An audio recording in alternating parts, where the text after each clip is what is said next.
Centar E8 vam predstavlja emisiju 1, 2. Ajde. 1. Zaboravim se kako je. Da radiš bre tu. Ajde. 1, 2. Ja moram im 3, da. 1, 2, 3. Jelena, ajde. Ne mogu. Ajde. 1, 2, 3. Centriranje!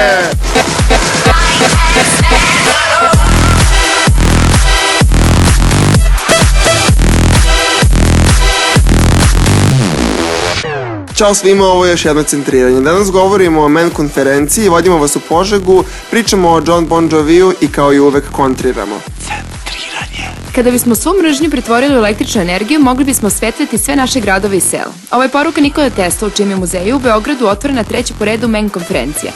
Tema je bila mladići kao saveznici u borbi protiv govora mržnje i nasilja u svakodnevnom životu. To je nešto čime se Centar E8 i KER, koji su organizatori ove konferencije, bave već godinama. Na samom otvaranju je vojitelj Dragan Ilić rekao da je u našem društvu normalno da od dečaka pravimo pitbullove i da tu leži glavni problem. Osim porodice, okruženje u velikoj meri oblikuje ponašanje mladića i zato je jedan od najboljih načina da se dopre do njih vršnjačka edukacija. U Centru E8 kroz projekat Budi muško to čine u mnogim školama u Srbiji i to daje dobre rezultate. O tome smo govorili sa Biljanom Lajević iz Ministarstva prosvete, nauke i tehnološkog razvoja. Uzrast srednjoškolski je veoma zanimljiv zbog toga što su nam deca raspoređena u veoma raznovrsne škole, što podrazumeva i raznovrsnu strukturu dece. I sad je veoma teško sistemski doći do njih. E8 je uradio super stvar, jer oni ulaze u taj deo gde su takozvane muške srednje škole, koje su po pravilu i brojne, i gde ima zaista mnogo dečaka koji jedni drugima podhranjuju tu klasičnu mačo sliku. Druga stvar je što su u E8 momci koji su mnogo sličniji godina tim mladićima i lakše se čuju oni. Najbolji pokazatelj da neki program daje dobre rezultate jeste kada ta informacija dođe iz sredine u kojoj se program sprovodi. Postoji nešto što se zove eksterna evaluacija to u obrazovanju. To znači da stručnjaci idu u školi, razgovaraju snimaju stanje u školi po određenim kriterijima. Jedan od toga je da se razgovara sa učenicima nekim. U jednoj školi u Srbiji u kojoj je bio program E8, ono što su deca istakla, to je bio program E8. Škole srednje na Novom Beogradu su čule da je to nešto dobro i zovu da pitaju kako mi možemo u to da se uključimo. Za mene je to jako dobar znak. Ono što se pokazuje kao veliki problem, ne samo kod mladih ljudi, jeste nerazumevanje gde je granica između govora mržnje i slobode govora. O tome se pričalo u okviru druge sesije ove konferencije, a Nevena Petrušić, poverenica za zaštitu ravnopravnosti, je pokušala da nam objasni gde je ta granica. Kada se utvrđuje da li je nešto što je rečeno govor mržnje ili to nije, dakle ima se pre svega u vidu šta je rečeno, protiv koga je uperen. Zatim se ima u vidu ko je to rekao, koliko to što je rekao je dostupno bilo ljudima. S druge strane, u kakvoj je poziciji taj koji govori jezikom mržnje i kome se on obraća. U svakom slučaju, govor koji povređuje, govor koji je uperen protiv neke manjine zbog toga što ima to lično svojstvo, što se po nečemu razlikuje, govor koji vređa dostojanstvo te grupe, tog pojedinca, ne zbog njegovih ličnih karakteristika, zbog toga što on pripada toj jednoj grupi. Kod nas postoji zakon o zločinu iz mržnje koji je zaživao u decembru, ali kako kaže Milan Antonijević iz Jukoma, još uvek nisu naišli na njegovu primenu. Kako naterati sudstvo da počne sa primenom? Advokati moraju insistirati na tome, svako ko zna za zločin iz mržnje mora insistirati da se on u određenim slučajevima primenjuje i treba pratiti slučajeve koji se pojavljuju u medijima, oni će nadam se dobijati sudski epilog i pratiti ponašanje i advokata i tužioca u pojedinim slučajevima kako bi zaživeo zločin iz mržnje. Jedna od sesija na konferenciji je bila i nasilje u sportu. Sve nas to odmah asocira na nasilje navijača, a zapravo ima ga među svim učesnicima u sportu, računajući i roditelje sportista i trenere kao modele mladim ljudima. O tome nam je govorila Ljubica Bačanac iz Zavoda za sport i medicinu sporta. Ono što mi radimo jeste da vaspitamo trenere, posebno one koji rade sa mladim ljudima, da ih učimo kako da imaju taj pozitivan pristup u treniranju, da se isti ciljevi mnogo uspešnije postići u trenažnom procesu kroz jedan pozitivan pristup, kroz nagrađivanje, kroz ohrabrivanje, kroz podsticanje. Primer dobrog rada trenera, zapravo kako izgleda kada se promeni garnitura i kada taj posao dođu da obavljaju ljudi koji se brinu o svojim igračima, jeste ragbi klub Crvene zvezde. Mi sad imamo ragbiste koji su nekad na tim našim sportskim kampovima bili najnemirnija grupa, s njima je teško bilo raditi, obaviti neku vrstu testiranja, procene što smo mi radili i zdravstvene i psihološke i tako dalje, da smo posle par godina dobili najbolje saradnike. To je jedan primjer kako drugi ljudi, odnosno oni koji rade važne odrasle osobe u životu sportista, a to su roditelji, to su treneri, mogu da modeluju njihovo ponašanje. Ono što je bio zaključak svih sagovornika u sve 4 sesije na MEN konferenciji jeste da je nasilje ukorenjeno u našem društvu i da ga ima u svim sferama. Kako se tehnologija sve više razvija, mobilna industrija, internet, društvene mreže, tako je došli do pojave digitalnog nasilja. Dobrinka Kuzmanović sa Instituta za psihologiju Filozofskog fakulteta u Beogradu je rekla da su i u ovom segmentu dečaci ti koji više pribegavaju nasilju, ali da sa tim moramo biti jako obazrivi. Zapravo, oni su spremni da priznaju da su pribegli nasilju, što ne znači da ga ne čine i devojčice i da to nije skoro u jednakoj meri. Zato moramo posvetiti pažnju i jednima i drugima kada je u pitanju zaštite od digitalnog nasilja. A ta zaštita je podjednako teška kao i od svakog drugog vida nasilja. Od Ane Marković iz Razora smo čuli da moramo paziti kako biramo prijatelje na društvenim mrežama, jer ako sa nekim nemamo ništa zajedničko, ne možemo predvidjeti ni kako će se taj neko ponašati. Takođe, moramo voditi računa o tome kakvu sliku o sebi ostavljamo na svojim profilima. Vrlo je važno da paze koje informacije sami ostavljaju i kakvu sliku kreiraju od sebi na internetu.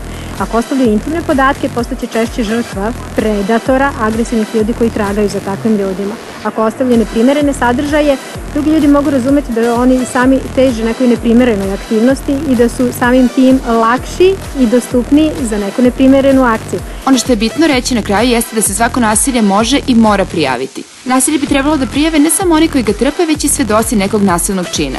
Anonimnost je zagarantovana, a služba za prijavljivanje nasilja radi od 8:30 do 16:30 časova svakog dana i automat prima pozive i posle radnog vremena. Broj telefona je 0800 200 201. Centar E8 vam predstavlja Centriranje. Vreme je za predstavljanje grada. Vodimo vas na jugoistok Srbije. Ova opština po svom geografskom položaju pripada Zlatiborskom okrugu. Teritorija njena podeljena je na 42 naselja, od kojih su 41 selo i jedna gradska cijelina. S obzirom na to da se na ovim prostorima naselja nalaze na različitim nadmorskim visinama, od 310 do 900 metara, tako se i tipovi sela razlikuju u zavisnosti od toga da li su u ravničarskim ili brdsko-planinskim predelima. U oblastima veće nadmorske visine kuće su međusobno udaljene, a u ravničarskim predelima građane su blizu jedna drugoj. Brdsko-planinska područja ove opštine odlikuju se hladnim i snežnim zimama i umerenim toplim letima, dok su u nižim predelima zime nešto blaže, a leta toplija. Da, govorimo o jednom mestu, a ne o jednoj državi. Vodimo vas u Požegu. O tome postoje li ikakvi projekti za mlade u ovom gradu, razgovarali smo sa Goranom Jordovićem, koordinatorom za omladinske programe iz udruženja Forca. Definitivno projekti koji se tiču programa E761 koje smo realizovali, odnosno festival Centrala, produkcija Centrala u okviru koje smo napravili omladinski radio i neprofitnu izdavačku kuću. Onda resurs centar koji radimo sa ministarstvom, evo sad već po 3. godinu za redom. Sve aktivnosti koje organizuju to čine u dogovoru sa mladima i zato se oni rado odazivaju. Odazovu se jer mi nikad ne organizujemo, na primjer, neki događaj na našu inicijativu, već u dogovoru sa mladima vidimo šta njima u tom trenutku treba, šta bi oni želeli da se desi u gradu, tako da takve stvari organizujemo. Mogu se pohvaliti velikim brojem volontera, naročito za neke događaje zbog kojih se o ovom gradu pisalo. Imamo veliki broj volontera, evo moram da napomenem da prošle godine kada smo organizovali, na primjer, Jelen Top 10 festival, imali smo preko 60 volontera, što je za ovu veličinu grada mnogo veliki broj. Saradnja sa vlastima nije uvek laka, ali kada su u pitanju programi za mlade, nema većih problema. Retki su slučajevi gde državne ustanove u potpunosti prepoznaju to što mi radimo, ali mi moramo da se pohvalimo da smo, na primjer, 2011. dobili nagradu Mlad grad, baš na osnovu saradnje mladih, na potenciranju saradnje mladih i lokalne samouprave u našem gradu. A sada slušamo o jednom rock muzičaru koji je društveno aktivan. Da li ste znali da u svetu postoje restorani u kojima možete platiti kafu, kolač, ručak, šta želite, a da neko ko je gladan može doći i to konzumirati? Ljudi imaju poverenje u vlasnike restorana i radnike i to čine bez problema. U Srbiji verujemo da ne bi bilo baš tako lako ispratiti to, ali u nekoj narednih emisija ćemo se pozabaviti ovom temom. Dok smo istraživali o ovoj stvari, na netu smo naleteli na Jon Bon Jovija koji u svom restoranu ima takođe zanimljivu i vrlo humanu akciju. On je otvorio restoran u kojem posetioci hranu plaćaju koliko mogu. Jon Bon Jovi kaže da njegov restoran Soul Kitchen ima za cilj da pomogne gladnima bez žiga sramote koji može imati ishranu u narodnim kuhinjama. Na meniju njegovog restorana u mestu Red Bank u državi New Jersey nema cena, a gosti plaćaju koliko mogu. U Soul Kitchenu mogu jesti ljudi koji nemaju novac ukoliko su spremni da rade u restoranu. Jon Bon Jovi je poreklom iz New Jerseya i rekao je da i sam mnogo radi u tom restoranu, između ostalog pere sudove, ali da nema pojma o kuvanju. Vreme je, Kontra kolege Marka Malenčića. vreme je za kontra. Centar E8 preneo je redakciji Centriranja poruku koju je poslao popularni američki pevač Chris Brown. On se u poruci zahvaljuje centru na pozivu na konferenciju MEN 2013. Podržavam nenasilno rešavanje sukoba, a posebno osuđujem primjenu nasilja prema nežnijem polu. Sledećom prilikom kada dođem u Srbiju, doniraću sigurnu kuću za žene, navodi Chris. No, na ovo nam je stigao i demant od njegovog kolege Drake-a. To nije tačno. Kada smo se potukli u klubu zbog Rijane sa kojom sam se tada viđao, a koja je bila njegova bivša, koju je, da podsjetim kako vi u Srbiji kažete, tukao kao vola u kupusu, prema meni nije bio tako nežan.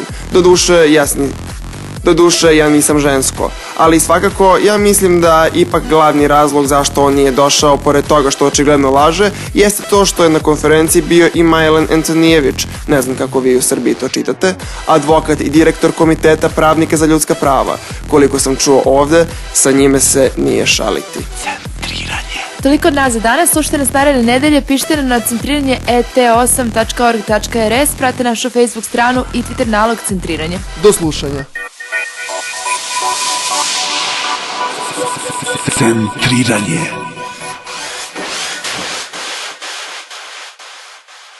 Centriranje.